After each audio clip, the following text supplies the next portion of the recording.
السلام عليكم ورحمة الله وبركاته. بسم الله والحمد لله والصلاة والسلام على رسول الله. رب اشرح لي صدري ويسر لي أمري واحلل عقدة من لساني يفقه قولي. اللهم اجعل حبك أحب إلينا من أنفسنا. اللهم لا سهل إلا ما جعلته سهلا وأنت تجعل الحزن إذا شئت سهلا. رب زدنا علما نافعا. أعوذ بالله من الشيطان الرجيم. بسم الله الرحمن الرحيم. അൽഹംദുലില്ലാ. കഴിഞ്ഞ ദിവസം നമ്മൾ ഹജ്ജ് കംപ്ലീറ്റ് ചെയ്തു അല്ലേ? അപ്പോൾ നമ്മൾ 2 ഇൻട്രൊഡക്ഷനും ഉംറ, ഹജ്ജ് ഇത്രയും ടോപ്പിക്സാണ് മെയിനായിട്ട് ചെയ്തത്. ഇന്ന് ഇൻഷാ അള്ളാ നമുക്ക് മദീന സന്ദർശനം. വിഷയമായിട്ട് ഒരുപാടൊന്നുമില്ല, കുറച്ച് പോയിന്റ്സും ലൊക്കേഷൻസും ഒക്കെ കാണാൻ വേണ്ടിയിട്ടുള്ളത്. ഇൻഷാ അള്ളാ നമ്മളെ മെയിൻ ടോപ്പിക്സ് എന്ന് പറയുന്നത് മദീനയിലെ ഹറം, മദീനയുടെ ശ്രേഷ്ഠത, പിന്നെ മറ്റ് ലാൻഡ്മാർക്സ്, ഓക്കെ, മസ്ജിദ് നബവിയെ ചുറ്റിപ്പറ്റിയുള്ള മറ്റ് പ്രാധാന്യം അർഹിക്കുന്ന പോയിന്റുകൾ, മസ്ജിദ് ഖൂബ അല്ലെങ്കിൽ മസ്ജിദ് ഖൂബയും മസ്ജിദ് നബവിയും സന്ദർശനം, അതിൻ്റെ മര്യാദകൾ, നബി സല്ലല്ലാഹു അലൈഹി വസല്ലമയുടെ ഖബർ സന്ദർശനത്തിൻ്റെ മര്യാദകൾ, അതിനു മുമ്പ് റൗദ ഷരീഫ്, പിന്നെ ജന്നത്തുൽ ബഖീ നെ കുറിച്ച്, പിന്നെ ഉഹുദ് രക്തസാക്ഷികൾ സന്ദർശനം. അത്രയേ ഉള്ളൂ. ഇൻഷാ അള്ളാ നമുക്ക് തുടങ്ങാം. അപ്പം മദീനയുടെ ഹറം എന്ന് പറയുമ്പം നമ്മൾ മക്കയുടെ ഹറം പറഞ്ഞപ്പോൾ പറഞ്ഞിരുന്നു, മദീനയ്ക്കും ഒരു ഹറം ഉണ്ട് അല്ലേ? അപ്പം മക്ക ഹറമിൽ എന്തൊക്കെ ഹറാമാണോ അതൊക്കെ മദീനയുടെ ഹറമിലും ഹറാമാണ്. ഇനി മദീനയുടെ ഹറം എന്ന് പറയുമ്പം അത് മസ്ജിദുൻ നബവി മാത്രമാണെന്നുള്ള ഒരു തെറ്റിദ്ധാരണയുണ്ട്. അങ്ങനെയല്ല. മദീനയുടെ ഏകദേശം തെക്ക് വടക്ക് ഭാഗത്തായിട്ട് അയർ എന്ന സ്ഥലം മുതൽ സൗർ വരെ ഉള്ള 2 കറുത്ത പാറകൾക്കിടയിലുള്ള ഭാഗമാണ് മദീനയുടെ ഹറം എന്ന് പറയപ്പെടുന്നു. ഓക്കെ, മുസ്ലിം റിപ്പോർട്ട് ചെയ്ത ഹദീസുകൾ തന്നെയുണ്ട്. നബി സല്ലല്ലാഹു അലൈഹി വസല്ലമ പറഞ്ഞു, മദീനയുടെ 2 കറുത്ത പാറകൾക്കിടയിലുള്ള പ്രദേശത്തെ ഞാൻ ഹറമാക്കിയിരിക്കുന്നു. അതിലെ ചെടികൾ മുറിക്കുവാനോ അവിടെ വേട്ടയാടുവാനോ പാടുള്ളതല്ല. അതിനു മുമ്പ് വേറൊരു ഹദീസ്, ഇബ്രാഹിം അലൈഹിസ്സലാം മക്കയെ ഹറമാക്കി മാറ്റി, ഞാൻ മദീനയെയും ഹറമാക്കി മാറ്റി. അപ്പം അതേപോലെ പരിശുദ്ധമാക്കിയ സ്ഥലമാണ് മദീനയുടെ ഹറം. ഇനി ഹറം എവിടെയാണ് എന്നുള്ളത് പറഞ്ഞ് വേറൊരു ഹദീസ് ഉണ്ട്. അൽ മദീനത്തു ഹറമ മാ ബൈന ഐറിൻ ഇലാ സൗരിൻ. മദീന ഹറമാണ് അയർ മുതൽ സൗർ വരെ. അപ്പം മദീനയുടെ ഹറമിനെ കുറിച്ചുള്ള വിവരങ്ങൾ നമുക്ക് സഹിഹായ റിപ്പോർട്ടുകളിൽ തന്നെ വന്നിട്ടുള്ളതാണ്. ഇനി മദീനയുടെ ശ്രേഷ്ഠതകളെ കുറിച്ച് പറയുമ്പം സുബ്ഹാനല്ലാഹ് നമുക്കറിയാവുന്നതാണ് അല്ലെ, കുറെയൊക്കെ. ഇബ്രാഹിം അലൈഹിസ്സലാം മക്കയ്ക്ക് വേണ്ടി പ്രാർത്ഥിച്ചതുപോലെ തന്നെ നബി സല്ലല്ലാഹു അലൈഹി വസല്ലമ മദീനയ്ക്ക് വേണ്ടി പ്രാർത്ഥിച്ചതായിട്ടുള്ള ഒരു റിപ്പോർട്ട് സ്വഹീഹ് ബുഖാരിയിലുണ്ട്. എന്താ പറഞ്ഞു വെച്ചാൽ, അല്ലാഹുമ്മ ജഅൽ ബിൽ മദീനതി ദുഅഫ മാ ജഅൽത ബി മക്കത മിനൽ ബറക. അല്ലാഹുവേ, നീ മക്ക രാജ്യത്തിന് ചെയ്തതിന്റെ ഇരട്ടി നന്മ മദീനയ്ക്ക് നീ ചെയ്യണമേ. സുബ്ഹാനല്ലാഹ്. അപ്പോൾ നബി സല്ലല്ലാഹു അലൈഹി വസല്ലമയുടെ സ്പെഷ്യൽ ദുആ കിട്ടിയിട്ടുള്ള സ്ഥലമാണ്. അതുപോലെ ബുഖാരിയിൽ വന്ന മറ്റൊരു റിപ്പോർട്ടിൽ അബൂ ഹുമൈദ് റളിയല്ലാഹു അൻഹു പറയുന്നുണ്ട്, നബി സല്ലല്ലാഹു അലൈഹി വസല്ലമയുടെ കൂടെ തബൂക്കിൽ നിന്ന് ഞങ്ങൾ മടങ്ങുമ്പോൾ മദീന കണ്ടപ്പോൾ നബി സല്ലല്ലാഹു അലൈഹി വസല്ലമ പറഞ്ഞു, ഇത് ത്വയ്യിബാണ്, അതായത് പവിത്രമായ ഭൂമിയാണ്. മാത്രമല്ല അള്ളാഹു ആണ് അതിന് ത്വാബ എന്ന് പേര് നൽകിയതെന്നും ഒരു റിപ്പോർട്ട് സഹീഹ് മുസ്ലിമിൽ തന്നെ ഉണ്ട്. ഇന്ന അല്ലാഹ തആല സമ്മൽ മദീനത ത്വാബ. ത്വാബ എന്ന് പറഞ്ഞാൽ ത്വയ്യിബ് എന്നുള്ള വാക്കിൽ നിന്ന് പരിശുദ്ധമായത്. അതുപോലെ നബി സല്ലല്ലാഹു അലൈഹി വസല്ലമ പ്രാർത്ഥിച്ച മറ്റൊരു ദുആയിൽ, ഞങ്ങളുടെ ഫലവർഗ്ഗങ്ങളിൽ ഞങ്ങൾക്ക് നീ അനുഗ്രഹം നൽകണമേ. ഒന്ന് ഓർഡർ മാറിപ്പോയിട്ടുണ്ട് കേട്ടോ. നബി സല്ലല്ലാഹു അലൈഹി വസല്ലമ പ്രാർത്ഥിച്ചു, ഞങ്ങളുടെ ഫലവർഗ്ഗങ്ങളിൽ ഞങ്ങൾക്ക് നീ അനുഗ്രഹം നൽകണമേ, ഞങ്ങളുടെ പട്ടണത്തിലും ഞങ്ങൾക്ക് നീ അനുഗ്രഹങ്ങൾ നൽകണമേ, ഞങ്ങളുടെ സ്വായിലും മുദ്ദിലും ഞങ്ങൾക്ക് നീ അനുഗ്രഹം നൽകണമേ. മുദ്ദ് എന്നൊക്കെ പറയുന്നത് നമുക്കറിയാം അവരുടെ അളവ് പാത്രങ്ങളാണ് അല്ലെ? അപ്പം അളവുകളാണ്. അതിലും നീ അതായത് ഞങ്ങളുടെ കച്ചവടങ്ങളിൽ, മദീനയിലെ കച്ചവടങ്ങളിൽ നീ എന്താ പറയാ, ബർക്കത്ത് നൽകണമേ. അപ്രകാരം നബി സല്ലല്ലാഹു അലൈഹി വസല്ലം മദീനയ്ക്ക് വേണ്ടി സ്പെഷ്യലായിട്ട് ദുആ ചെയ്ത ദുആകളുടെ റിപ്പോർട്ടുകളും ഉണ്ട്. സുബ്ഹാനല്ലാഹ്. പിന്നെ മറ്റൊരു റിപ്പോർട്ടില് ഇതേപോലെ ഇതേ അർത്ഥം വരുന്ന, അല്ലാഹുമ്മ ബാരിക് ലനാ ഫീ മദീനതിന വഫീ സിമാരിന വഫീ മുദ്ദിന വഫീ സാഇന ബറകത മഅ ബറക. ഓക്കെ, ഞങ്ങളുടെ അളവുകൾ, അതായത് ഞങ്ങളുടെ കച്ചവടങ്ങളിൽ നീ ബർക്കത്ത് തരണമേ. അതുപോലെ മറ്റൊരു ഹദീസ് സുനൻ ഇബ്നു മാജ റിപ്പോർട്ട് ചെയ്തിട്ടുള്ള ഒരു ഹദീസിൽ നബി സല്ലല്ലാഹു അലൈഹി വസല്ലം ഹസനാക്കിയ ഹദീസാണ്. അതിനകത്ത് പറഞ്ഞിട്ടുണ്ട്, മനിസ്തതാഅ മിൻകും അൻ യമൂത ബിൽ മദീനതി ഫൽയഫ്അൽ ഫഇന്നി അഷ്ഹദു ലിമൻ മാത ബിഹ, ആര് മദീനയിൽ വെച്ച് മരണപ്പെടുന്നുവോ അങ്ങനെ ആവട്ടെ, കാരണം അവന് വേണ്ടി ഞാൻ ഷഹാദത്ത്, അല്ലെങ്കിൽ ഞാൻ അവന് വേണ്ടി എന്താണ് ശുപാർശ ചെയ്യും, സാക്ഷ്യം വഹിക്കും. സുബ്ഹാനല്ലാഹ്. അതുപോലെ മറ്റൊരു ഹദീസിനകത്ത് ഇന്നൽ ഈമാന ലയ ലയറിസു ഇലൽ മദീനതി കമാ തഅരിസുൽ ഹയ്യതു ഇലാ ജുഹ്രിഹ, നിശ്ചയമായും വിശ്വാസം മദീനയിലേക്ക് തന്നെ മടങ്ങും. എപ്രകാരം ഒരു പാമ്പ് അതിനെ പുറത്തിറങ്ങുമ്പം അതിന് അപകടം മണത്തു കഴിഞ്ഞാൽ അതിന്റെ മാളത്തിലേക്ക്, അല്ലെ, ഏറ്റവും സേഫ് ആയിട്ടുള്ള സ്ഥലമാണ് പാമ്പിനെ സംബന്ധിച്ചിടത്തോളം മാളം. അപ്പൊ പാമ്പ് എപ്രകാരം സേഫ്റ്റി അന്വേഷിച്ച് മാളത്തിലേക്ക് മടങ്ങുന്നുവോ അതേപോലെ വിശ്വാസം മദീനയിലേക്ക് തന്നെ മടങ്ങും. സഹീഹ് ബുഖാരിയിൽ വന്നിട്ടുള്ള ഒരു റിപ്പോർട്ടാണ്. അപ്പോൾ മദീനയുടെ ശ്രേഷ്ഠതകൾ, സേഫ്റ്റിയെ കുറിച്ച് നമുക്കറിയാം, അല്ലെ. പിന്നെ മദീനയ്ക്ക് മലായിക്കത്തിന്റെ കാവലുണ്ട്, ദജ്ജാല് വരില്ല, പിന്നെ പ്ലേഗ് പോലെയുള്ള പകർച്ചവ്യാധികൾ വരില്ല എന്നൊക്കെയുള്ള കുറെ റിപ്പോർട്ടുകൾ, പല രീതിയിൽ സഹിഹായതും ഹസനാക്കിയതുമായിട്ടുള്ള ഒരുപാട് റിപ്പോർട്ടുകൾ മദീനയുടെ സേഫ്റ്റിയെക്കുറിച്ചും ശ്രേഷ്ഠതയെക്കുറിച്ചും പറഞ്ഞു വെച്ചിട്ടുള്ളതുണ്ട്. സുബ്ഹാനല്ലാഹ്. ഇനി നമുക്ക് മദീനയിലെ മസ്ജിദ് നബവിയുടെ ആ ഒരു ലൊക്കേഷനും ലാൻഡ്മാർക്സും കാര്യങ്ങളൊക്കെ നോക്കാം.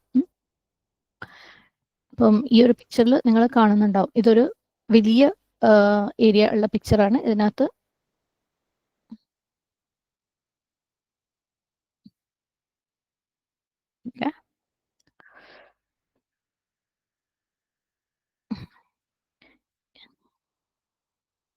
ചെയ്യാൻ പറ്റുന്നില്ലല്ലോ.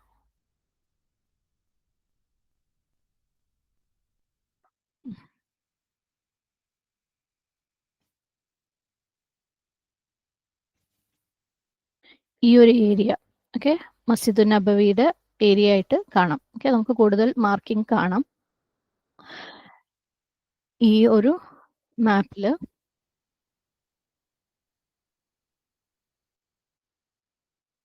സോറി, സിസ്റ്റം ഒത്തിരി സ്ലോ ഉണ്ട് കേട്ടോ, അതാണ് ഇങ്ങനെ കാണിക്കുന്നത്.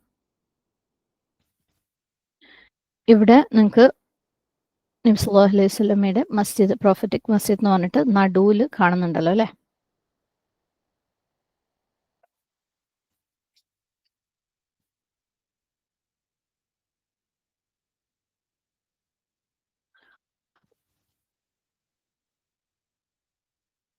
ഈ ഒരു ഭാഗം. ഓക്കെ, അതിന് ശേഷം അവിടുന്ന് ഏകദേശം 3.5 കിലോമീറ്റർ മാറിയിട്ട് മസ്ജിദ് ഖൂബ, അല്ലെ, ഖൂബ കാണുന്നുണ്ട്. നമുക്ക് മസ്ജിദ് ഖൂബ എന്ന് കാണാം. ഓക്കെ, കണ്ടല്ലോ, ഇതാണ് മസ്ജിദ് ഖൂബ.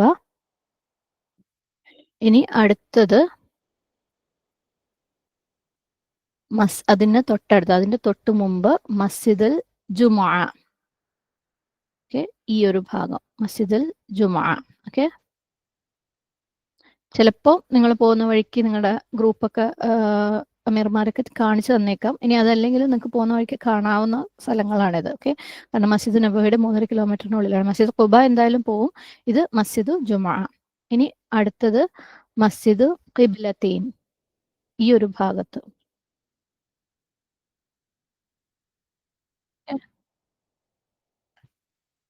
മസ്ജിദ് ഖിബ്ലത്തൈൻ. ഇനി അടുത്തത് മസ്ജിദ് അൽ ഫതഹ്, അതിന്റെ തൊട്ട് മുമ്പ്. ഓക്കെ, മാർക്ക് ചെയ്യാൻ കുറച്ചൊരു പ്രയാസമുണ്ട്. ഓക്കെ, മസ്ജിദ് അൽ ഫതഹ്, ഓരോന്നിന്റെയും പിക്ചറാണ് അതിന്റെ കൂടെ കാണിക്കുന്നത്. അടുത്തത് മീഖാത്ത്, നമ്മുടെ ദുൽഹുലൈഫ, നമ്മൾ മീഖാത്തിന്റെ സമയത്ത് കണ്ടിട്ടുണ്ടായിരുന്നു. ഓക്കെ, ഈ ഒരു ഭാഗം ദുൽഹുലൈഫ, ഇതാണ് മസ്ജിദ് ദുൽഹുലൈഫ എന്ന് പറയുന്ന സ്ഥലം. ഇവിടെ പോയിട്ടുള്ളവർക്ക് ഇതിന്റെ ഉള്ളിലുള്ള പിക്ചറൊക്കെ കണ്ടു കഴിഞ്ഞാൽ മനസ്സിലാവും, അല്ലെ, മദീനയിൽ നിന്ന് വരുമ്പോൾ നമ്മൾ മീഖാത്തിന് വേണ്ടി ഇറങ്ങുന്ന പള്ളിയാണ്. തുടർന്ന് അതിന്റെ മസ്ജിദ് നബവിയുടെ പരിസരത്ത് ഉള്ള കുറച്ച് ചരിത്രപ്രധാനമായ സംഭവങ്ങളും സ്ഥലങ്ങളും നമുക്ക് കാണാം. ആദ്യം മുസല്ല ഏരിയ എന്ന് പറഞ്ഞിട്ടൊരു ഏരിയ നിങ്ങൾ ഇവിടെ മാർക്ക് ചെയ്ത് കാണുന്നുണ്ടാവും.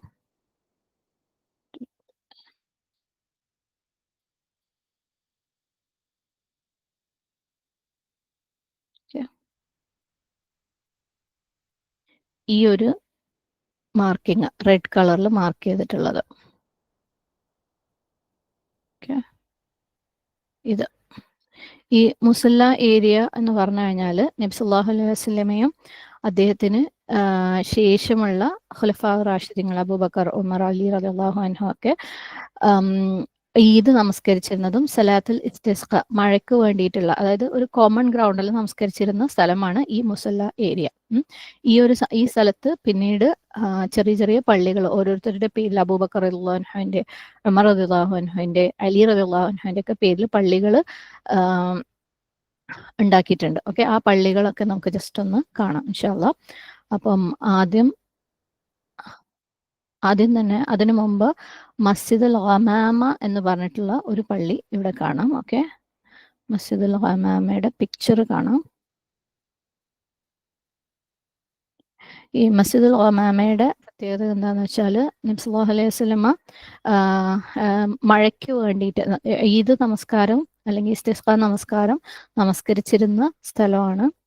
പ്രത്യേകിച്ച് നബി സല്ലല്ലാഹു അലൈഹി വസല്ലമയുടെ അവസാനം മരണത്തിനോട് അടുത്തുള്ള സ്ഥലങ്ങളിൽ ഇത് മസ്ജിദ് നബി സല്ലല്ലാഹു അലൈഹി വസല്ലമയുടെ പള്ളിയുടെ പടിഞ്ഞാറ് ഭാഗത്ത്, മസ്ജിദ് നബവിയുടെ പടിഞ്ഞാറ് ഭാഗത്ത് മുസല്ല എന്ന് പറഞ്ഞ സ്ഥലത്താണ് ഉള്ളത്. ഓക്കെ, ഇത് ഇവിടെ പള്ളിയായിട്ട് ഉണ്ടാക്കിയിട്ടുള്ളത് ഉമർ ഇബ്നു അബ്ദുൽ അസീസ് മദീനയുടെ ഗവർണറായത്, അത് പിന്നീട് ഉണ്ടായിട്ടുള്ളതാണ്. ഓക്കെ, അങ്ങനെ പലതവണ അതിന് റിനോവേഷൻ ഒക്കെ നടത്തിയിട്ടുണ്ട്. ഈ ഇപ്പൊ പള്ളിയുടെ പേര് മസ്ജിദുൽ ഗമാമ അല്ല, ഗമാമ എന്ന് പറഞ്ഞു കഴിഞ്ഞാൽ മേഘം ആണ് അല്ലെ.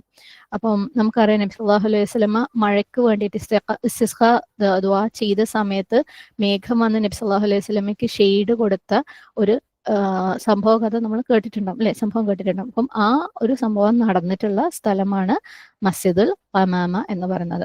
പിന്നെ വേറൊരു റിപ്പോർട്ടിൽ അബ്സീനിയയിലെ ഭരണാധികാരിയായ നജാഷിയുടെ ജനാസ നമസ്കാരം, അതായത് നബി സല്ലല്ലാഹു അലൈഹി വസല്ലമ മയ്യത്തിന്റെ ആബ്സെൻസിൽ നമസ്കരിച്ച, അതായത് മയ്യത്ത് മുമ്പിൽ ഇല്ലാതെ നമസ്കരിച്ച ഏക ജനാസ നമസ്കാരം ഇതാണെന്ന് പറയപ്പെടുന്നുണ്ട്. നജാഷിയുടെ മയ്യത്ത് നമസ്കാരം നമസ്കരിച്ചത് അതും ഈ പള്ളിയിൽ വെച്ച് അല്ലെങ്കിൽ ഈ സ്ഥലത്ത് വെച്ചിട്ടാണ് നമസ്കരിച്ചതെന്നാണ് പറയപ്പെടുന്നത്.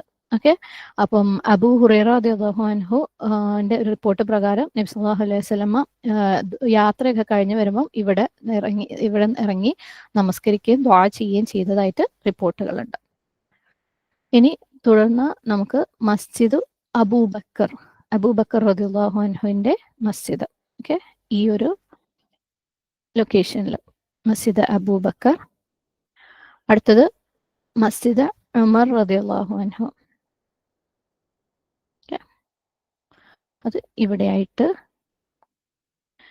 പിന്നെ മസ്ജിദ് അലി ഇബ്നു അബി താലിബ്, അത് ഈ ഭാഗത്താണ്.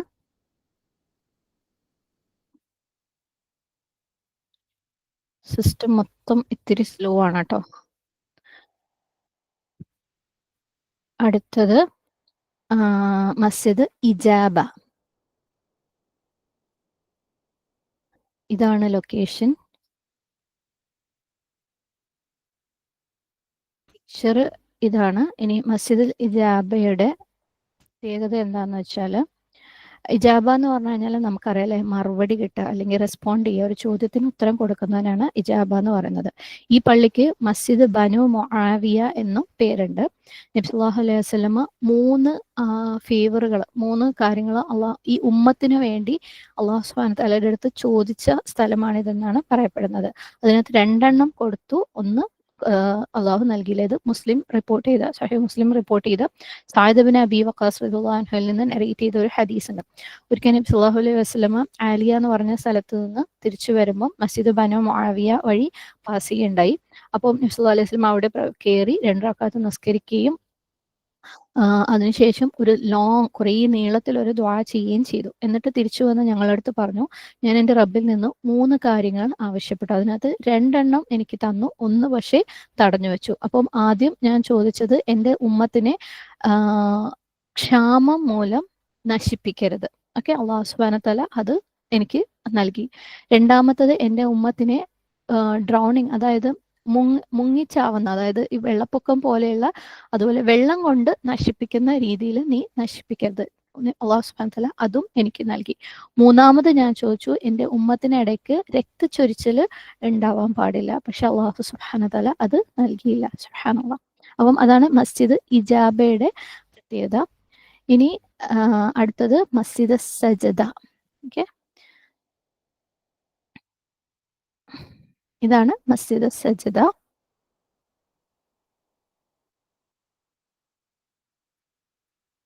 മസ്ജിദ് സജ്ദയുടെ പ്രത്യേകത, ഈ മസ്ജിദിന് മസ്ജിദ് അബൂദർ അൽ ഗിഫാരി എന്നും ഒരു പേരുണ്ട്.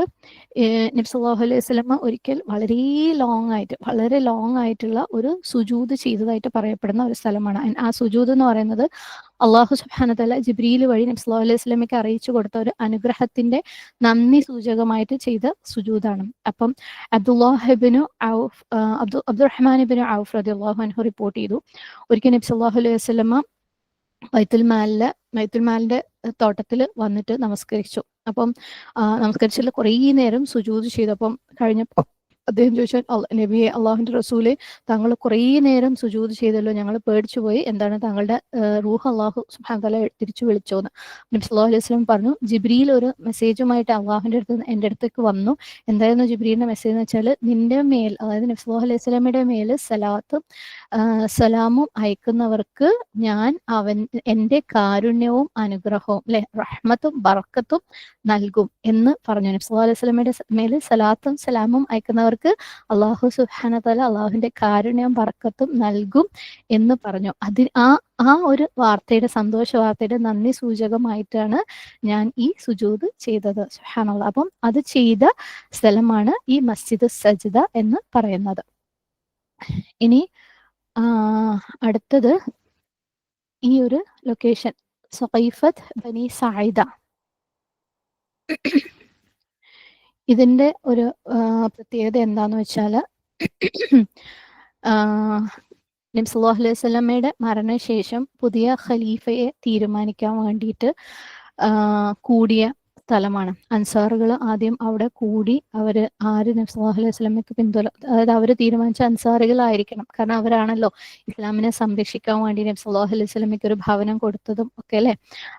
സ്വന്തം ആളുകള് തന്നെ ഉപദ്രവിച്ചപ്പം ഒരു ഭവനം കൊടുത്തത് അവരാണല്ലോ എന്നുള്ള രീതിയിൽ ഈ ഡിസ്കഷൻ നടന്ന സ്ഥലമാണ്. പിന്നീട് ആ ഒരു സമയത്ത് അവർ സഅദ് ബിൻ ഉബാദ റളിയല്ലാഹു അൻഹുവിനെയൊക്കെ തിരഞ്ഞെടുത്തെങ്കിലും അപ്പോഴേക്ക് അബൂബക്കർ റളിയല്ലാഹു അൻഹും ഉമർ റളിയല്ലാഹു അൻഹും ആ സ്ഥലത്തേക്ക് എത്തുകയും ഉമർ റളിയല്ലാഹു അൻഹു നബി സല്ലല്ലാഹു അലൈഹി വസല്ലമ പറഞ്ഞ കാര്യം, അതായത് അബൂബക്കർ നബി സല്ലല്ലാഹു അലൈഹി വസല്ലമയ്ക്ക് ശേഷം നമസ്കാരം ലീഡ് ചെയ്യണം എന്ന് പറഞ്ഞ കാര്യം പറയുകയും അപ്രകാരം അബൂബക്കർ റളിയല്ലാഹു അൻഹുവിനെ അടുത്ത ഖലീഫയായിട്ട് തീരുമാനിക്കുകയും മറ്റുള്ളവർ അതിനോട് ഓക്കെ പറഞ്ഞ ഒരു സന്ദർഭമാണ് അവിടെ വെച്ചിട്ട് ഉണ്ടായിട്ടുള്ളത്. അപ്പം ആ ഒരു സംഭവം നടന്ന സ്ഥലമാണ് സഖീഫത്ത് ബനി സഈദ എന്ന് പറയുന്നത്.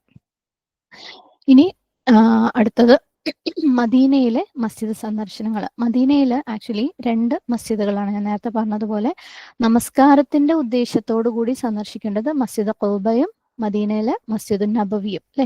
മസ്ജിദ് ഖുബ എന്ന് പറഞ്ഞത് നബി സല്ലല്ലാഹു അലൈഹി വസല്ലം മദീനയിൽ വന്നിട്ട് ആദ്യം ഉണ്ടാക്കിയിട്ടുള്ള മസ്ജിദാണ്.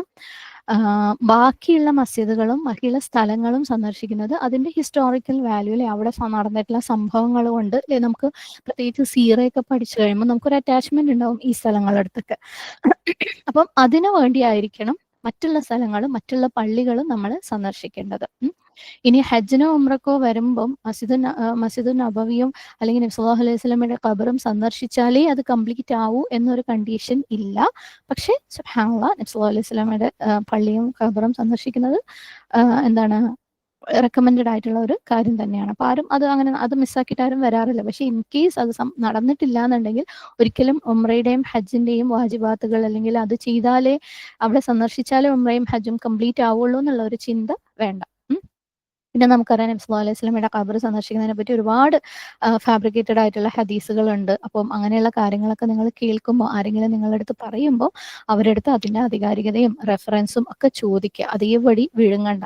ഓക്കെ, ഇൻഷാ അല്ലാഹ് അല്ലാഹു സുബ്ഹാനഹു വ തആല ഹക്കായിട്ട് മനസ്സിലാക്കാനുള്ള തൗഫീഖ് നമുക്ക് തരട്ടെ. ആമീൻ. അപ്പം മസ്ജിദ് ഖുബ എന്ന് പറയുന്നത് നമ്മൾ നേരത്തെ കണ്ടിട്ടുണ്ടായിരുന്നു. അതിന്റെ ലൊക്കേഷനും കണ്ട് ഏകദേശം 3.5 കിലോമീറ്റർ മാറിയിട്ടാണ് മസ്ജിദുൻ നബവിയിൽ നിന്ന്.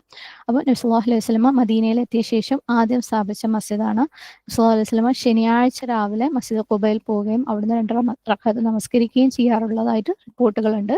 വേറൊരു ഹദീസിൽ ഇബ്നു മാജ റിപ്പോർട്ട് ചെയ്ത് അൽബാനി സ്വഹീഹാക്കിയ ഷെയ്ഖ് അൽബാനിയുടെ സ്വഹീഹുൽ ജാമിഅയിൽ വന്ന ഒരു റിപ്പോർട്ടിൽ ഇവിടെ നമസ്കരിക്കുന്നത്, ഇവിടെ 2 റക്അത്ത് നമസ്കരിക്കുന്നത് ഉംറ നിർവഹിക്കുന്നതിന് തുല്യമാണെന്നും കൂടെ ഒരു റിപ്പോർട്ടുണ്ട്. ഓക്കെ.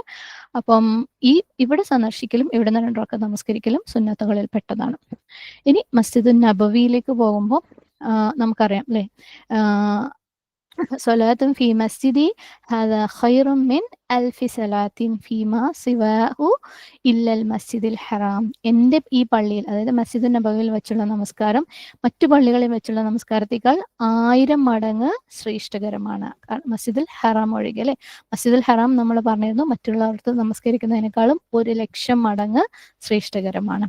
അപ്പോൾ മസ്ജിദുൻ നബവിയും മസ്ജിദ് ഖൂബയും ഒക്കെ ആണ് നമ്മൾ നമസ്കാരത്തിന്റെ ഉദ്ദേശത്തോടു കൂടി സന്ദർശിക്കേണ്ടത്.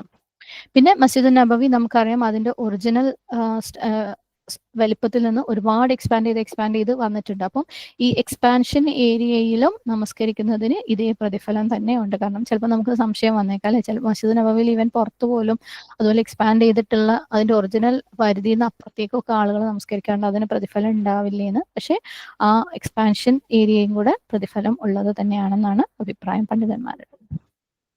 ഇനി റൗദ ഷരീഫ്, സുബ്ഹാനല്ലാഹ്. റൗദ എന്ന് പറഞ്ഞു കഴിഞ്ഞാൽ നബി സല്ലല്ലാഹു അലൈഹി വസല്ലമയുടെ വീട്, അതായത് ഇപ്പം ഖബർ സ്ഥിതി ചെയ്യുന്ന സ്ഥലം. നമുക്കറിയാം നബി സല്ലല്ലാഹു അലൈഹി വസല്ലമ എവിടെയാണോ മരിച്ചത്, ആയിഷ റളിയല്ലാഹു അൻഹയുടെ വീട്ടിൽ, അവിടെ തന്നെയാണ് ഖബർ അടക്കപ്പെട്ടിട്ടുള്ളത് അല്ലെ. അപ്പം വീടിന്റെയും മിമ്പറിന്റെയും ഇടയ്ക്കുള്ള സ്ഥലത്തെയാണ് റൗദ എന്ന് പറയുന്നത്. അപ്പോൾ അവിടെ വെച്ച് സുന്നത്ത് നമസ്കരിക്കുന്നതും പ്രാർത്ഥിക്കുന്നതും ഒക്കെ എന്താണ് പുണ്യമുള്ള കാര്യമാണ്. അല്ലാതെ നബി സല്ലല്ലാഹു അലൈഹി വസല്ലമയുടെ ഖബറിനല്ല റൗദ എന്ന് പറയുന്നത്. കാരണം ഒരു ചെറിയൊരു തെറ്റിദ്ധാരണ ഉണ്ടായിട്ടുള്ള അല്ലെങ്കിൽ ഉള്ള ഒരു കാര്യമാണത്. അപ്പം പ്രത്യേകം മനസ്സിലാക്കാൻ, നബി സല്ലല്ലാഹു അലൈഹി വസല്ലമയുടെ വീടിന്റെ, അതായത് ഖബറിന്റെയും മിമ്പറിന്റെയും ഇടയ്ക്കുള്ള സ്ഥലം, മാ ബൈന ബൈതി വ മിമ്പരി റൗദത്തും മിൻ റിയാദിൽ ജന്ന, അല്ലെ, ജന്നത്തിൽ നിന്ന്, സ്വർഗത്തിൽ നിന്നുള്ള തോട്ടങ്ങളിൽ പെട്ടതാണ് എന്ത്, ഈ റൗദ. അതായത് മാ ബൈന ബൈത്തി വ മിമ്പരി, എൻ്റെ വീടിന്റെയും എൻ്റെ മിമ്പറിന്റെയും ഇടയ്ക്കുള്ളത്. വ മിമ്പരി അല ഹൗദി, എൻ്റെ മിമ്പർ ആണെങ്കിൽ എന്താണ്, ഹൗദിന്റെ മേലെയാണ് ഉള്ളത്. ഇത് നബി സല്ലല്ലാഹു അലൈഹി വസല്ലമയിൽ നിന്ന് സ്വഹീഹ് ബുഖാരിയിൽ റിപ്പോർട്ട് ചെയ്തിട്ടുള്ള ഹദീസാണ്. അപ്പോൾ റൗദയുടെ കാര്യം നമുക്കറിയാം എപ്പോഴും ഫുള്ളാണ് അല്ലേ, എത്താൻ ഭയങ്കര ബുദ്ധിമുട്ടാണ്. ഇപ്പം നമ്മുടെ ബാൻ ടീച്ചർ ഹജ്ജിന് പോയ സമയത്ത് ഇപ്പൊ കുറച്ച് നാളായിട്ട് നുസുക്ക് എന്ന് പറഞ്ഞിട്ട് ഒരു ആപ്പ് ഉണ്ട്. അതൊക്കെ നിങ്ങൾക്ക് നിങ്ങളുടെ ഗ്രൂപ്പിന്റെ കൂടെ പോകുമ്പോൾ അവർ പറഞ്ഞുതരും. ആ ആപ്പിൽ നമുക്ക് ബുക്ക് ചെയ്തിട്ട് ആ സമയത്ത് പോകാനുള്ള ഓപ്ഷൻ ഒക്കെ ഉണ്ട്. സ്ത്രീകൾക്ക് വേറെ തന്നെ സമയമുണ്ട്. അപ്പം എന്തായാലും കുറച്ച് പ്രയാസമായിരിക്കും, പക്ഷെ അവിടെ പോവാം. കാരണം അത്രയും വിശേഷപ്പെട്ട ഒരു സ്ഥലം തന്നെയാണ്. അവിടെ നിന്ന് നമസ്കരിക്കുന്നത്, ദുആ ചെയ്യുന്നതും ഒക്കെ ശ്രേഷ്ഠമായിട്ടുള്ള കാര്യമാണ്. അതായത് റൗദയിൽ നിന്ന്, ഓക്കെ, റൗദ നബി സല്ലല്ലാഹു അലൈഹി വസല്ലമയുടെ ഖബറിന്റെ അടുത്ത് നിന്നാണ് നമ്മൾ നമസ്കരിക്കുന്നത് എന്നുള്ള ചിന്തയല്ല അവിടെ വേണ്ടത്. സല്ലല്ലാഹു അലൈഹി വസല്ലമ പറഞ്ഞ ഈ വിശേഷപ്പെട്ട സ്ഥലം എൻ്റെ വീടിന്റെയും, അതായത് എൻ്റെ വീടെന്ന് പറയുമ്പോൾ സല്ലല്ലാഹു അലൈഹി വസല്ലമയുടെ ഇപ്പൊ ഖബർ സ്ഥിതി ചെയ്യുന്ന സ്ഥലം, പിന്നെ മെമ്പർ, അതിന്റെ ഇടയ്ക്കുള്ള സ്ഥലമാണ് റൗദ ഷരീഫ് എന്ന് പറയുന്നത്. ഇവിടെ സ്വർഗത്തിൽ നിന്നുള്ള ഒരു തോട്ടം ആണ് എന്ന് പറയുന്നത് കൊണ്ടുള്ള വിവക്ഷയായിട്ട് പല പണ്ഡിത അഭിപ്രായ പ്രകാരം അള്ളാഹുവിന്റെ കാരുണ്യവും തൃപ്തിയും ആ കാര്യം വെച്ച് നോക്കുമ്പോൾ റൗദ എന്ന് പറയുന്നത് സ്വർഗം പോലെയാണ് എന്ന് ആയിരിക്കാം എന്ന് ഒരു അഭിപ്രായമുണ്ട്. ഓക്കെ, അള്ളാഹു സുബ്ഹാനഹു വ തആലയുടെ കാരുണ്യം ഇറങ്ങുന്ന സ്ഥലമാണ്, അള്ളാഹുവിന്റെ തൃപ്തിയുള്ള സ്ഥലമാണ്. അതുകൊണ്ട് സ്വർഗം പോലെയാണെന്ന് റൗദ. ഇനി അതല്ലെങ്കിൽ റൗദയിൽ വെച്ച് ചെയ്യുന്ന ഇബാദത്ത് സ്വർഗത്തിലേക്ക് നയിക്കും എന്നുള്ള അർത്ഥത്തിലാവാം എന്ന് പറയുന്നുണ്ട്. ഇനി വേറൊരു അഭിപ്രായത്തില് റൗദ എന്ന് പറയുന്നത് ശരിക്കും സ്വർഗത്തിലെ തോട്ടങ്ങളിൽ പെട്ടതാണ്. അതുകൊണ്ട് തന്നെ പരലോകത്തേക്ക്, അതായത് ലോകാവസാനം അത് പരലോകത്തേക്ക് ഉയർത്തപ്പെടും എന്നും പറയുന്നുണ്ട്. അല്ലാഹു അഅലം. അതേപോലെ എൻ്റെ മിമ്പർ എൻ്റെ ഹൗദിന്റെ മേലെയാണ് എന്ന് പറയുന്ന കാര്യത്തിലും ഒരുപക്ഷെ യൗമുൽ ഖിയാമയിൽ സല്ലല്ലാഹു അലൈഹി വസല്ലമയുടെ മിമ്പർ അവിടേക്ക് ഹൗദിലേക്ക് ഉയർത്തപ്പെടും എന്ന് ആയിരിക്കാം വിവക്ഷ എന്ന അഭിപ്രായമുണ്ട്. അല്ലാഹു അഅലം. ഇനി നമുക്ക് ഈ റൗദയുടെ സ്ട്രക്ചർ ഒന്ന് കാണാം. ഓക്കെ, ഇത് ജസ്റ്റ് കുറച്ച് പിക്സ് ആണ്. നമ്മൾ റൗദ എന്ന് പറയുമ്പോൾ ഞാൻ പറഞ്ഞു മിമ്പറിന്റെയും ഇപ്പോഴത്തെ നബി സല്ലല്ലാഹു അലൈഹി വസല്ലമയുടെ ഖബറിന്റെയും, അതായത് വീടിന്റെയും ഇടയ്ക്കുള്ള സ്ഥലമാണ്. അപ്പം ഈ ഒരു ഏരിയ ആണ്, അതായത് മിമ്പറിന്റെ ശേഷമുള്ള ഈ ഒരു ഏരിയ ആണ്. അപ്പം ഇവിടെ എവിടെ വെച്ചിട്ട് നമസ്കരിച്ചു കഴിഞ്ഞാലും ആ 2 റക്അത്ത് പുണ്യമുള്ള നമസ്കാരം തന്നെയാണ്. ഇനി റൗദയുടെ ഒരു സ്ട്രക്ചർ നമുക്ക് നോക്കാം. ഓക്കെ,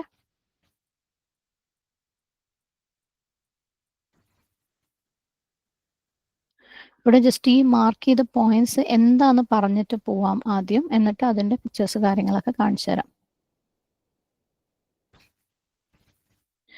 ഇവിടെ ഇതാണ് നബി സല്ലല്ലാഹു അലൈഹി വസല്ലമയുടെ ഖബർ സ്ഥിതി ചെയ്യുന്ന സ്ഥലം. അതായത് നബി സല്ലല്ലാഹു അലൈഹി വസല്ലമയുടെ വീട്, ആയിഷ റളിയല്ലാഹു അൻഹയുടെ വീട്. ഇവിടെ ഇത് നബി സല്ലല്ലാഹു അലൈഹി വസല്ലമയുടെ ഖബർ.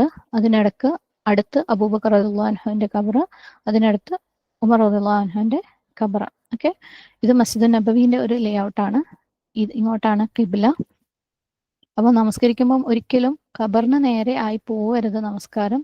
ഓക്കെ, ഈ ഒരു ഏരിയ, സോറി അത് മാർക്ക് ചെയ്യാൻ മറന്നുപോയി, ഈ ഒരു ഏരിയ ആണ് റൗദ എന്ന് പറയുന്നത്. അതായത് ഇതാണ് നബി സല്ലല്ലാഹു അലൈഹി വസല്ലമയുടെ മിമ്പർ. ഓക്കെ, അപ്പോൾ മിമ്പറിന്റെയും ഖബറിന്റെയും ഇടക്കുള്ള സ്ഥലം ആണ് റൗദ എന്ന് പറയുന്നത്. അപ്പം ഈ ഒരു ഏരിയയിൽ എവിടെ വെച്ച് നമസ്കരിച്ചു കഴിഞ്ഞാലും ഇതേപോലെ പ്രതിഫലം തന്നെയാണ്. ഇതിൽ ഖിബ്ല ഇങ്ങോട്ടാണ്. പിന്നെ ഇവിടെ കുറേ തൂണുകളുണ്ട്. ഈ തൂണുകൾക്കൊക്കെ പല സവിശേഷതകളും ഉണ്ട്. കുറച്ച് പറയാം. ഇതില് ഇത് ഒന്നാമത്തെ പോയിന്റ് എന്ന് പറയുന്നത് ഞാൻ പറഞ്ഞു മിമ്പറാണ്. രണ്ടാമത്തെ പോയിന്റ് എന്ന് പറയുന്നത് മെഹ്റബ്, നബി സല്ലല്ലാഹു അലൈഹി വസല്ലമ നമസ്കരിച്ചിരുന്ന സ്ഥലം അല്ലെ. ഒരു പള്ളിയിൽ ഇമാമ നമസ്കരിക്കുന്ന ഒരു ഏരിയ ഉണ്ടാവുമല്ലോ കുറച്ച് മുന്നോട്ട്, ആ ഒരു സ്ഥലമാണ് ഈ മെഹ്റബ് എന്ന് പറയുന്നത്. മൂന്നാമത്തത് അൽ മുഹല്ല എന്ന് പറയുന്ന തൂണ്. ഇവിടെ കുറേ തൂണുകളുണ്ട്. ഓക്കെ, ഈ മുഹല്ല എന്ന് പറയുന്ന തൂണിന്റെ ഒരു സവിശേഷത എന്താണെന്ന് വെച്ചാൽ, ഈ മുഹല്ല എന്ന് പറയുന്ന തൂണിന് ഉസ്തുവാനൽ ഹനാന അല്ലെങ്കിൽ ഉസ്തുവാനൽ മുഹല്ലഖ എന്ന് പറയും. അവിടെ നിങ്ങൾ ആ തൂണിന്റെ മുകളിൽ നോക്കിയാൽ തന്നെ കാണാം. അപ്പോൾ അത് കരയുന്ന പില്ലർ അല്ലെങ്കിൽ പെർഫ്യൂം ചെയ്തിട്ടുള്ള പില്ലർ. കരയുന്ന പില്ലർ എന്ന് പറയുന്നത് നബി സല്ലല്ലാഹു അലൈഹി വസല്ലമയുടെ മിമ്പർ ഉണ്ടാക്കുന്നതിന് മുമ്പ് നമുക്കറിയാലേ ഒരു മരത്തിന്റെ ഒരു ട്രങ്ക് ഉണ്ടായിരുന്നു. അതിന്റെ മേലെ നിന്നായിരുന്നു നബി സല്ലല്ലാഹു അലൈഹി വസല്ലമ ആളുകളുടെ അടുത്ത് സംസാരിക്കാറ്. പക്ഷെ മിമ്പർ ഉണ്ടാക്കിയതിന് ശേഷം അങ്ങോട്ട് മാറിയപ്പോൾ ഈ ഒരു ട്രങ്ക്, ആ മരത്തിന്റെ തടി കരഞ്ഞതായിട്ടുള്ള ഒരു റിപ്പോർട്ട് ഉണ്ട്. അപ്പം ആ ഒരു സ്ഥലമാണ് ഈ ഉസ്തുവാനൽ ഹനാന അല്ലെങ്കിൽ ഉസ്തുവാനൽ മുഹല്ലഖ എന്ന് പറയുന്നത്. അതിന്റെ ലൊക്കേഷനാണ് ഈ ഇത്. ഓക്കെ, അപ്പോൾ 1, 2, 3 നമ്മൾ കണ്ടു. നാലാമത്തെ പോയിന്റ് എന്ന് പറയുന്നത്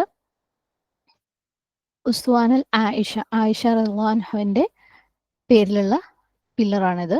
ഓക്കെ, പിന്നെ അഞ്ചാമത്തെ പോയിന്റ് എന്ന് പറയുന്നത്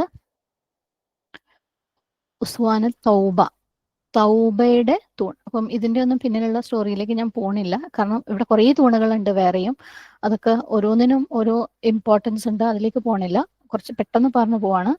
അടുത്തത് ഉസ്തുവാന സരീർ. ഓക്കെ, ഈ ആറാമത്തത് ഉസ്തുവാന സരീർ.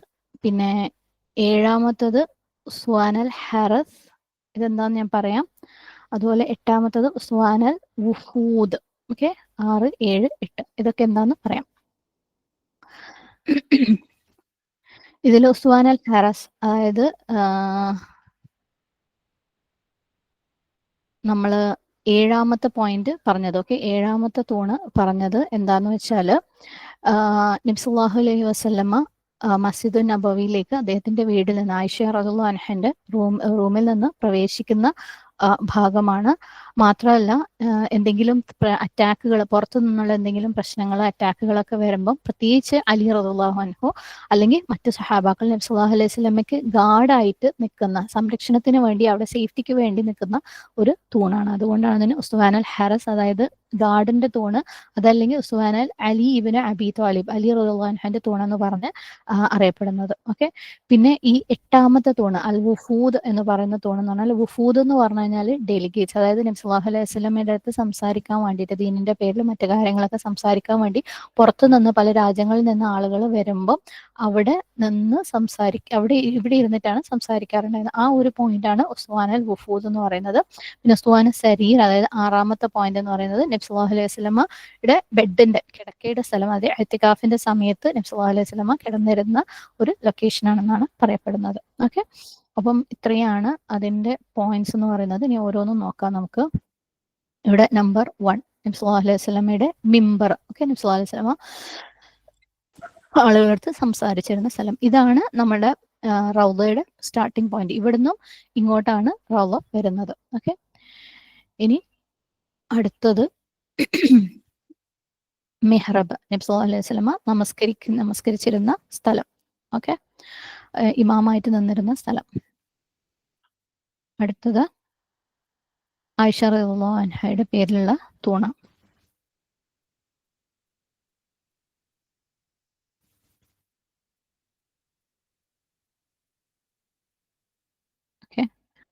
അടുത്തത് ഇത് ഉസ്തുവാന സരീറാണ്. ഞാൻ ഇവിടെ മാർക്ക് ചെയ്തത് മാറിപ്പോയതാണ്. Pillar of bed. ഈ 3 എണ്ണത്തിൽ ആദ്യത്തത്.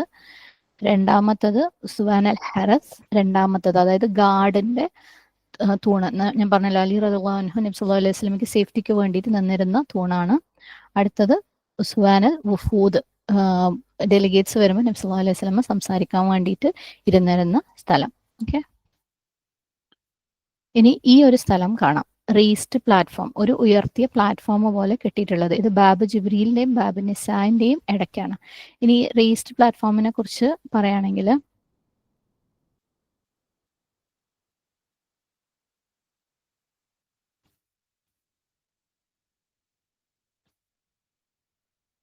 ഒരു മിനിറ്റ്.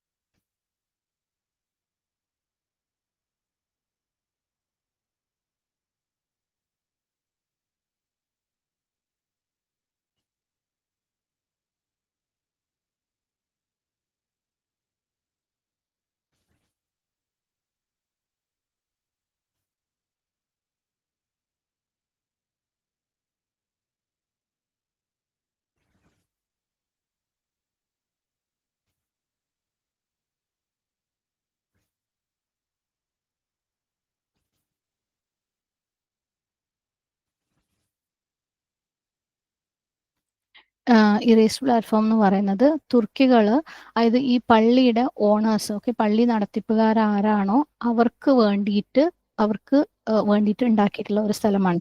എന്നാൽ ഈ സ്ഥലം കോമൺ ആയിട്ട് സൂഫ, ഓക്കെ, സൂഫ, അസ്ഹാബ് സൂഫയ്ക്ക് വേണ്ടിയിട്ടുള്ള പ്ലാറ്റ്ഫോം ആയിട്ട് മിസ്റ്റേക്ക് ചെയ്യപ്പെടാറുണ്ട്. ഈ അസ്ഹാബ് സൂഫയ്ക്ക് വേണ്ടിയിട്ടുള്ള പ്ലാറ്റ്ഫോം എന്ന് പറയുമ്പോൾ ഇവിടെ കാണുന്നുണ്ടല്ലോ, അസൂഫ ബിഫോർ 7H, അതായത് ഹിജ്റയ്ക്ക് ഹിജ്റ 7-ാം വർഷം മുമ്പ് വരെ സൂഫയ്ക്കുള്ള സ്ഥലം, അസ്ഹാബ് സൂഫയ്ക്കുള്ള സ്ഥലം ഇതായിരുന്നു. പക്ഷെ പിന്നീട് അത് കുറച്ചും കൂടെ പിന്നോട്ട് മാറ്റി പണിയുണ്ടായി, പള്ളി എക്സ്പാൻഡ് ചെയ്തപ്പോൾ. ഓക്കെ, എന്നാൽ ഈ റേസ്ഡ് പ്ലാറ്റ്ഫോം എന്ന് പറഞ്ഞാൽ വേറെ തന്നെ ഒരു ഏരിയ ആണ്. പിന്നീട് തുർക്കികൾ അത് പള്ളിയുടെ കസ്റ്റോഡിയൻസ് അല്ലെങ്കിൽ പള്ളിയുടെ നടത്തിപ്പുകാർക്ക് വേണ്ടി സ്പെഷ്യലായിട്ട് ഉണ്ടാക്കിയിട്ടുള്ള ഒരു സ്ഥലമാണ്. ഇനി ഇതിനകത്ത് ഇത് ബാബു ജിബ്രീല്, അടുത്തത് ബാബു നിസ. ഈ രണ്ടിന്റെയും ഇടയ്ക്കാണ് ഈ പറഞ്ഞ ഉയർത്തിയ ഒരു പ്ലാറ്റ്ഫോം നമുക്ക് കാണാൻ പറ്റുന്നത്. പോകുമ്പോൾ പറ്റുന്നവർ നോക്കുക. ഇതൊന്നും അറിഞ്ഞില്ലെങ്കിലും പ്രശ്നമുള്ള കാര്യങ്ങളൊന്നും അല്ല, എന്നാലും അറിഞ്ഞാൽ ഗുണം ചെയ്യും, അത്രയേ ഉള്ളൂ. ഇനി നമുക്ക് നബി സല്ലല്ലാഹു അലൈഹി വസല്ലമയുടെ ആ ഒരു ഖബറിന്റെ പാർട്ട് മാത്രമായിട്ട് എടുത്തു നോക്കാം. ഇവിടെ നബി സല്ലല്ലാഹു അലൈഹി വസല്ലമയുടെ ഖബർ, അടുത്തത് അബൂബക്കർ റളിയല്ലാഹു അൻഹുവിന്റെ ഖബർ, ഉമർ റളിയല്ലാഹു അൻഹുവിന്റെ ഖബർ. ഇതിന് കറസ്പോണ്ടിങ് ആയിട്ട് ഇവിടെ കാണാം ഒരു ഹോള്. ഈ പിച്ചള ഡോറ് കാണുന്നുണ്ടല്ലോ അല്ലെ.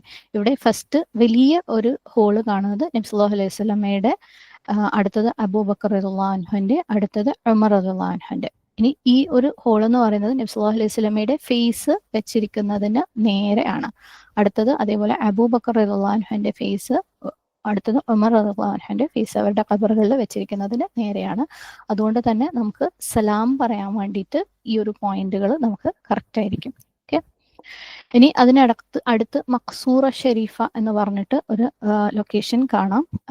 അത് ക്ലോസ്ഡ് ആണ്. അത് നബി സല്ലല്ലാഹു അലൈഹി വസല്ലമയ്ക്ക് എന്തെങ്കിലും പുറമേ നിന്നുള്ള യുദ്ധങ്ങൾ, പ്രശ്നങ്ങൾ, അങ്ങനെയുള്ള കാര്യങ്ങളൊക്കെ വരുമ്പോൾ സേഫായിട്ട് ഇരുന്നിരുന്ന ഒരു സ്ഥലമാണ് ഇത്, പള്ളിയുടെ അകത്ത് തന്നെ. അതിന്റെ ഇൻസൈഡ് പിക്ചേഴ്സ് ആണ് ഈ കാണുന്നത്. ഒന്നും നമുക്ക് പോയി നോക്കാൻ ഇപ്പം ആക്സസ് ഒന്നും ഉണ്ടാവില്ല, എന്നാലും റൗദയുടെ സൈഡിൽ നിന്ന് ഇങ്ങനെ ഒരു ഡോർ ഉണ്ടാവും, അതിലൂടെ ജസ്റ്റ് കാണാമെന്ന് മാത്രം. ഇനി ഖബർ സന്ദർശിക്കുമ്പോൾ ഉള്ള കാര്യം എന്ന് പറഞ്ഞാൽ, സാധാരണ മറ്റേതൊരു മസ്ജിദിലും കയറുന്നത് പോലെ മസ്ജിദ് നബവിയിലും കയറുക, വലതുകാലം കൊണ്ട് കയറുക, കയറുമ്പോൾ ദുആ ചെയ്യുക, തഹിയ്യത്ത് നമസ്കരിക്കുക, ശാന്തതയോടെ സമാധാനമായിട്ട് പോവുക. ഈ സ്ക്രീനിന്റെ അടുത്തെത്തുമ്പോൾ ആദ്യം ഞാൻ കാണിച്ചു തന്നല്ലോ അല്ലെ, വലിയ റൗണ്ട് എന്ന് പറയുന്നത് നബി സല്ലല്ലാഹു അലൈഹി വസല്ലമയുടെ ഖബറിന്റെ ഏരിയ ആണ്. അവിടെ നബി സല്ലല്ലാഹു അലൈഹി വസല്ലമയ്ക്ക് സലാം പറയാം. കുറച്ചും കൂടെ വലത്തോട്ട് മാറിയിട്ട് അബൂബക്കർ റളിയല്ലാഹു അൻഹുവിനും പിന്നീട് ഉമർ റളിയല്ലാഹു അൻഹുവിനും സലാം പറയാം. ഓക്കെ, കാരണം നബി സല്ലല്ലാഹു അലൈഹി വസല്ലമ പറഞ്ഞിട്ടുണ്ട്, ലാ തജഅലു ബുയൂതകും ഖുബൂറ വലാ തജഅലു ഖബ്രി ഈദ. നിങ്ങളുടെ വീടുകൾ നിങ്ങൾ ഖബറാക്കരുത്, എൻ്റെ ഖബർ നിങ്ങൾ ഈദാക്കരുത്, ആഘോഷത്തിനുള്ള സ്ഥലമാക്കരുത്. വസല്ലു അലയ്യ ഫഇന്ന സ്വലാത്തകും എന്റെ മേലെ നിങ്ങൾ സ്വലാത്ത് ചൊല്ലുക, ഇന്ന സ്വലാത്തക്കും തബ്ലുഗുനി ഹൈസു കുന്തു, നിങ്ങൾ എവിടെയായിരുന്നാലും എനിക്ക് നിങ്ങളുടെ സ്വലാത്ത് ലഭിക്കും. അപ്പം സ്വലാത്ത് അയക്കുന്ന ശീലങ്ങളൊക്കെ നിങ്ങൾ കേട്ടിട്ടുണ്ടാവും. പക്ഷെ നബി സല്ലല്ലാഹു അലൈഹി വസല്ലം പറഞ്ഞിരിക്കുന്നത് എവിടെയാണെങ്കിലും നിങ്ങൾക്ക് എന്റെ സ്വലാത്ത് ലഭിക്കും എന്നാണ്. അപ്പം അവിടെ നിങ്ങൾ ആഘോഷമാക്കരുത് ഖബറുകൾ. ഓക്കെ, അപ്പം നമുക്ക് അവിടെ ചെന്നിട്ട് നബി സല്ലല്ലാഹു അലൈഹി വസല്ലമയ്ക്ക് സ്വലാത്ത് സലാം ചൊല്ലാം. സ്വലാത്ത് നമുക്ക് എവിടെ നിന്നും കിട്ടും. ഓക്കെ, എവിടെ നിന്ന് അയച്ചു കഴിഞ്ഞാലും നബി സല്ലല്ലാഹു അലൈഹി വസല്ലമയ്ക്ക് സ്വലാത്ത് കിട്ടും. അപ്പം അത് മാത്രമേ നമുക്ക് ചെയ്യാനുള്ളൂ നബി സല്ലല്ലാഹു അലൈഹി വസല്ലമയുടെ ഖബർ സന്ദർശിക്കുമ്പോൾ. പിന്നെ റൗദയിൽ വെച്ചിട്ടുള്ള നമസ്കാരം. ഇനി ബഖിയ, ജന്നത്തുൽ ബഖിയയില് അവിടെ കുറെ കബറിടങ്ങൾ സന്ദർശിക്കാനുണ്ട്. അപ്പം ഖബർ സന്ദർശിക്കുന്നതിന് മുമ്പ് നമ്മൾ അറിഞ്ഞിരിക്കേണ്ട ചില കാര്യങ്ങൾ. ഒന്ന്, ഖബർ സന്ദർശിക്കുന്നതിന് മരണത്തെയും പരലോകത്തെയും കുറിച്ച് ഓർക്കാൻ വേണ്ടിയിട്ടാണ്. പ്ലസ് മരിച്ച വ്യക്തിക്ക് വേണ്ടിയിട്ട് ദുആ ചെയ്യാൻ വേണ്ടിയിട്ടാണ്. അപ്പം ഒരു കാര്യം നമ്മൾ പ്രത്യേകം ശ്രദ്ധിക്കണം, മരിച്ചവരോട് നമുക്കൊന്നും ചോദിക്കാനില്ല. നമുക്ക് ചോദിക്കാനുള്ളതൊക്കെ റബ്ബിൻ്റെ അടുത്ത് മാത്രമാണ്. പിന്നെ ഖബറുകൾ സന്ദർശിക്കാൻ അങ്ങനെ പ്രത്യേകിച്ച് സമയമൊന്നുമില്ല. രാവിലും പകലും ഏത് സമയത്തും സന്ദർശിക്കാം. സലാം പറയുമ്പം ഖബറിന് നേരെ ആയിരിക്കുക. എന്നാൽ മരിച്ചവർക്ക് വേണ്ടി ദുആ ചെയ്യുമ്പോൾ ഖിബ്ലയ്ക്ക് നേരെ ആയിരിക്കാം. ദുആ ചെയ്യുമ്പം കൈ ഉയർത്താം. ഖബറുകളുടെ മേലെ നമസ്കരിക്കാൻ പാടില്ല, ഖബറുകളുടെ മേലെ ഇരിക്കാൻ പാടില്ല, ഖബറുകളുടെ മേലെ നടക്കാൻ പാടില്ല.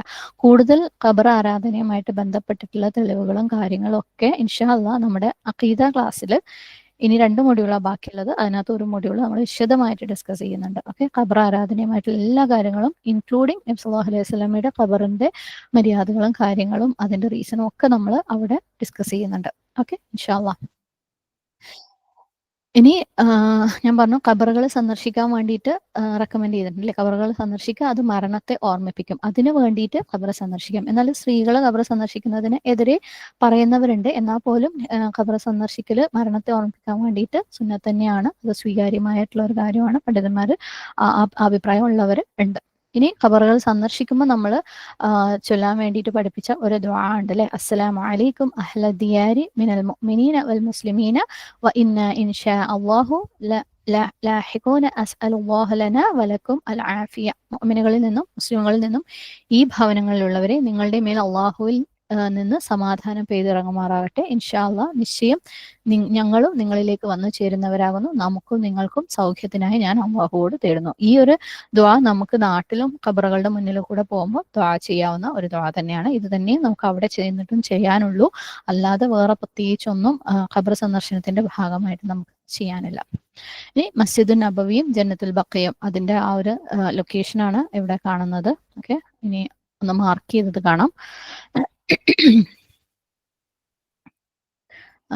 ഇവിടെ ഈ ഒരു സൈഡിൽ നബി സല്ലല്ലാഹു അലൈഹി വസല്ലമയുടെ മസ്ജിദ്, ഈ ഒരു ഏരിയ ആണ് ജന്നത്തുൽ ബഖി. പലരും അല്ലേ നബി സല്ലല്ലാഹു അലൈഹി വസല്ലമയുടെ പ്രിയപ്പെട്ട സഹാബകൾ, അതായത് നബി സല്ലല്ലാഹു അലൈഹി വസല്ലമയുടെ അടുത്തുള്ളത് ഉമർ റളിയല്ലാഹു അൻഹും അലി റളിയല്ലാഹു അൻഹും മാത്രമേ ഉള്ളൂ അല്ലേ. ഉസ്മാൻ റളിയല്ലാഹു അൻഹും മറ്റ് നബി സല്ലല്ലാഹു അലൈഹി വസല്ലമയുടെ ഭാര്യമാരും മറ്റു പല സഹാബാക്കളും ഖബറടക്കപ്പെട്ടിരിക്കുന്ന ഒരു സ്ഥലമാണ് ജന്നത്തുൽ ബഖി. ബഖിയിലേക്കുള്ള എൻട്രൻസ് ഈ ഒരു ഭാഗത്താണ്. മസ്ജിദ് നബവിയിൽ നിന്ന് ഖിബ്ല ഇങ്ങോട്ടാണ്. ഓക്കെ, ഇത് നബി സല്ലല്ലാഹു അലൈഹി വസല്ലമയുടെ ഖബറിന്റെ മേലെയുള്ള ആ ഒരു ഗ്രീൻ ഡോം. പിന്നെ ഇത് ജന്നത്തുൽ ബഖീന്റെ മാത്രമായിട്ടുള്ള പിക്ചറാണ്. നമുക്ക് പ്രവേശനമുണ്ട്, പോവാം, കാണാം, സലാം പറയാം, അവർക്ക് വേണ്ടി ദുആ ചെയ്യാം. പക്ഷെ അവരോട് ദുആ ചെയ്യാൻ പാടില്ല. മര്യാദകളൊക്കെ ശരിക്കും മനസ്സിലാക്കിയിട്ട് അവിടെ ചെന്നിട്ട് പെരുമാറാം. കാരണം പല ഗ്രൂപ്പുകളും അത് പല രീതിയിലും പറഞ്ഞും ആളുകളെ തെറ്റിദ്ധരിപ്പിച്ചും നമ്മൾ പല ശിർക്കുകളിലും ബിദഅത്തുകളിലും ഒക്കെ ചെന്നപ്പെടാനുള്ള സാധ്യത വളരെ അധികമാണ്. അതുകൊണ്ട് പ്രത്യേകം ശ്രദ്ധിക്കുക. അതിനകത്ത് ഉസ്മാൻ റളിയല്ലാഹു അൻഹുവിന്റെ ഖബർ കാണാം. ചിലപ്പോൾ നമുക്ക് ഇപ്പോൾ പറഞ്ഞു തരുമായിരിക്കും അവിടെ എത്തുമ്പോൾ. എന്നാൽ ജന്നത്തുൽ ബഖീൽ ഇപ്പോഴും ഖബറടക്കങ്ങളൊക്കെ നടക്കുന്നുണ്ട്. ഓക്കെ, ഇപ്പോഴും ആളുകൾ അവിടെ ഖബർ അടക്കുന്നുണ്ട്. അതും കാണാം നമുക്ക് ആ ഒരു സമയത്ത്. ജസ്റ്റ് നമ്മളെ ഒരു ഖബറിനെ കുറിച്ച് ഓർമ്മിപ്പിക്കാൻ വേണ്ടി മാത്രം ഇട്ട ഒരു പിക്ചറാണ്. അള്ളാഹു സുബ്ഹാനഹു വ തആല അവന് ഏറ്റവും തൃപ്തിയുള്ള അടിമയായിട്ട് അള്ളാഹുവിന് കൽമുൻ സലീമായിട്ട് അള്ളാഹു സുബ്ഹാനഹു വ തആലയുടെ അടുത്തേക്ക് മരിച്ചിട്ട് ചെല്ലാനുള്ള തൗഫീഖ് നമുക്ക് എല്ലാവർക്കും തരട്ടെ. ആമീൻ.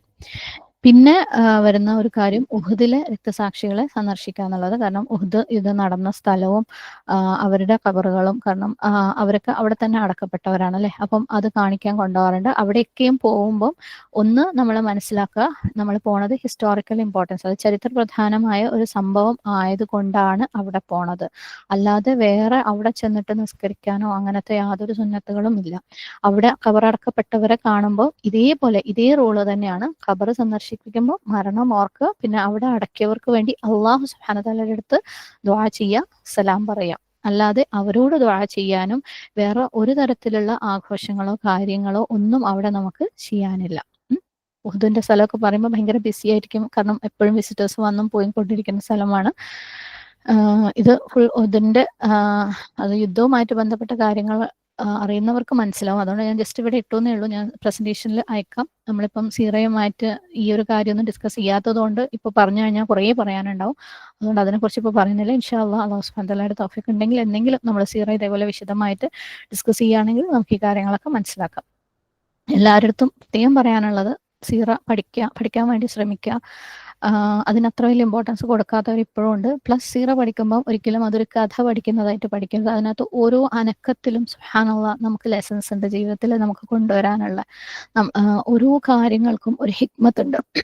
അപ്പം ആ രീതിയിൽ പഠിക്കാൻ വേണ്ടിയിട്ട് ശ്രമിക്കുക, ചിന്തിക്കുക അതിനെക്കുറിച്ചിട്ട്. ഓക്കെ, നമ്മൾ നബി സല്ലല്ലാഹു അലൈഹി വസല്ലമയുടെ കഥ ജന്മം മുതൽ മരണം വരെ ഞാൻ പഠിച്ചു കഴിഞ്ഞു എന്നുള്ള ആ ഒരു ലാഘവത്തോടു കൂടി ഒരിക്കലും നബി സല്ലല്ലാഹു അലൈഹി വസല്ലമയുടെ സീറ എടുക്കരുത്. കാരണം ശരിക്കും സീറയും നമ്മുടെ വിശ്വാസമൊക്കെ ആയിട്ട് ഭയങ്കര ബന്ധപ്പെട്ടിരിക്കുന്ന കാര്യം. ആദ്യത്തെ 13 വർഷം പഠിക്കുമ്പോൾ തന്നെ നമുക്ക് സുബ്ഹാനല്ലാഹ് നമ്മുടെ വിശ്വാസത്തിന് അത് എത്രത്തോളം സ്ട്രെങ്ത് തരുമെന്ന് വെച്ചാൽ സുബ്ഹാനല്ലാഹ് അത് ഓരോ പ്രാവശ്യം നമ്മൾ റിപ്പീറ്റ് ചെയ്ത് പഠിക്കുമ്പോൾ നമ്മൾക്ക് കൂടുതൽ വിശ്വാസത്തിനുള്ള ഒരു എന്താ പറയാ, നമുക്ക് അത്യാവശ്യമായിട്ടുള്ള ഒരു കാര്യമാണ് നമ്മളെ വിശ്വാസം കൂട്ടാൻ വേണ്ടിയിട്ട് സീറ പഠിച്ചുകൊണ്ടേ ഇരിക്കുക, നിർത്തരുത് ശരിക്കും. വീണ്ടും അപ്പോൾ ഓരോ പ്രാവശ്യം നമ്മൾ ഖുർആനിൽ തന്നെ സുബ്ഹാനല്ലാഹ്, ഖുർആനിൽ ഒരേ ആയത്ത് നമ്മളുടെ അവസ്ഥകൾ മാറുന്നതിനനുസരിച്ച് അതിന്റെ കൂടുതൽ ആഴം കിട്ടുന്നില്ലേ.